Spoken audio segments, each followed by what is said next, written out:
Yo, what's up? My name is Brody. I run a channel called BrodyAnimates, and making cartoons for the internet has been my job for about 5 years. Guys, it's me, Pulsefire, Mitchell, whatever you want to call me. I make YouTube videos. It's my job. My name is Nathan. I have a animation YouTube channel called Infamous Swoosh. My name is Nicolas Cantu. I'm an actor, and I used to be a YouTuber, but more importantly, I'm one of Luke's friends. And I tell animated stories with my friends on my YouTube channel called LukeOrSomething. We went from just knowing each other online to becoming really close friends in person. And in order to explain how we got there, we're gonna have to go back to the beginning. I started my creative journey basically by replicating everything I saw. Eventually, I just started like making stuff out of my own creativity. I feel like with me, the start was always acting, because that's the first time I like jumped into something like that. I basically just told my mom like, hey, I want to try acting. She like got me into this acting class, and then from that class, I started doing stuff around the city of San Antonio. In preschool, I'd see someone making something. I'm like, I want to make it better. I just really loved drawing when I was younger, and I liked kind of just telling stories. Once I discovered that people drew and told stories through animation, I wanted to try it out. I started posting on YouTube with Mario plush videos. I would just like play with plushes and I like make up a story around them, and I'd record and edit it on my little iPad. Or later on when I got my iPhone 4, things really took off. I started out with Angry Birds. I saw some people on YouTube, they'd have Angry Bird plushies and they'd do Angry Birds in real life. And I was like, let's go! It wasn't until I had a YouTube channel with my cousins in the summer of 2015 when I started watching Dominic's. I was on his channel so much, I discovered that he actually showed the process of how he made a video. And I was like, this does not seem that hard. Like, I really want to try this out. And then eventually found Minecraft as a normal, 10-year-old does. I merged my two interests. At the time, I also liked weather and tornadoes and all that. And that's when I got my first glimpse of success on YouTube. I had recently been given a nickname like Swoosh, and I think someone called me like the infamous Swoosh once, and I was like, I like that. I had always had an interest in YouTube because I had always like watched it. But then I guess when I started acting, it made me feel better about other creative things, I guess. Like I was like, I can take some of the things I learned from acting and incorporate it into some other like creative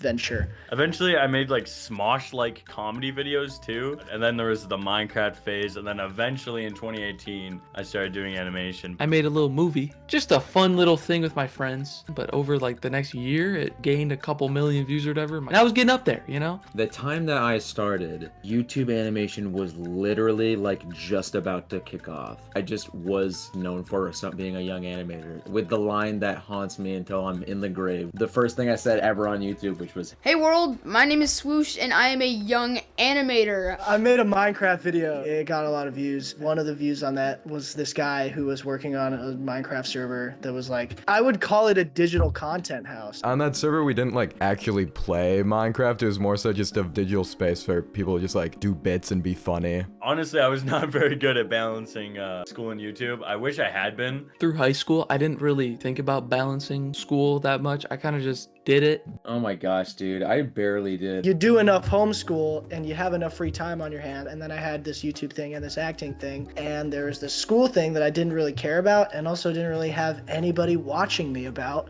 So I just started putting the effort on that way down here. It was always so difficult to balance the both of them because I remember just being in school all day and coming home and being like, I don't want to freaking work more. It wasn't until after school where I just like found my creative rhythm a lot better. I met Nate because I left a thumbs up on a comment on one of his Instagram's posts. And I was like, what? And from there, he DM'd me, and we became friends, and we started DMing on Instagram. And then I'm like, dude, oh my god, are you the voice of Gumball? And he like was like, oh dude, I'm a huge fan of your videos. What was it like getting cast as Gumball then? That was your first big little like voiceover thing. Because when I got the audition, I remember being super excited, but then also being like, I don't sound like this guy at all. And that's kind of funny now, because I guess I sounded enough like the guys for them to give me the job. How I met Brody, I remember he was a fan of me. I went to VidCon 2018. And he came up to me at VidCon.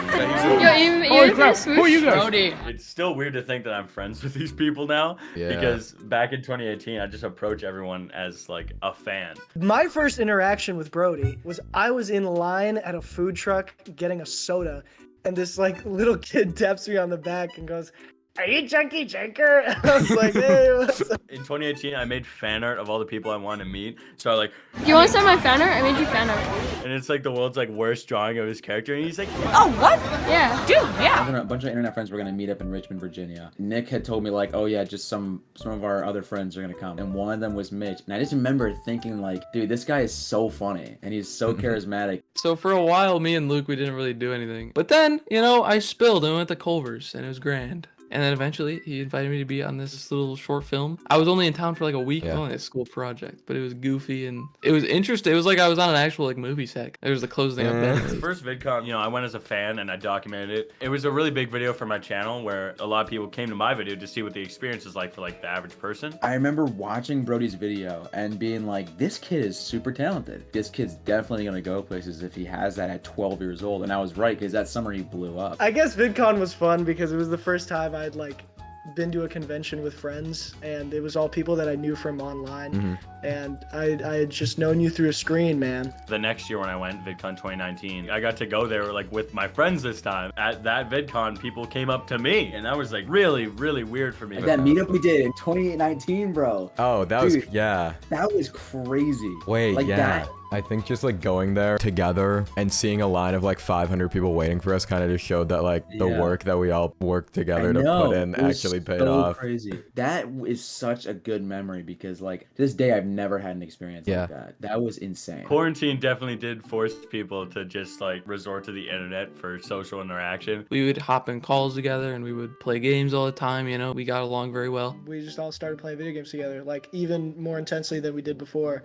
Like if you thought we were playing video games before, oh my god, man, were we playing video games. If you now. thought I was a gamer in 2019, 2020, Oh, whoa. 2020 went crazy with the game. Yeah. I have some great memories from just like talking to you guys, and I definitely would not have gotten close to Mitch if it wasn't for quarantine. I would have never known some of the people I know now. I think we just got closer together because we were already like having so much computer time, and then the whole world got computer time, so it was like there was no excuse for you not to hop on Minecraft. It was a weirdly good time during a very bad part of the world. Now we get to the fun part. We all met up in Texas, and you saw me for the first time in 4 years. What was that like? That was actually nuts because you had changed so much. The last time I saw you was VidCon 2019. It's always great to see YouTube friends. It's almost like an event because you're leaving whatever life you have where you live and you're just spending a week not worrying about anything that's back there and just being with your friends that you never see ever. I would say it was different from VidCon stuff because it wasn't like getting together because of a convention. It was just us hanging out and figuring out what to do. The four of us living together almost for like a week. It's kind of nice to like have these trips because when they're like not that common, like you really make the most of the week, and it's like just a week of joy.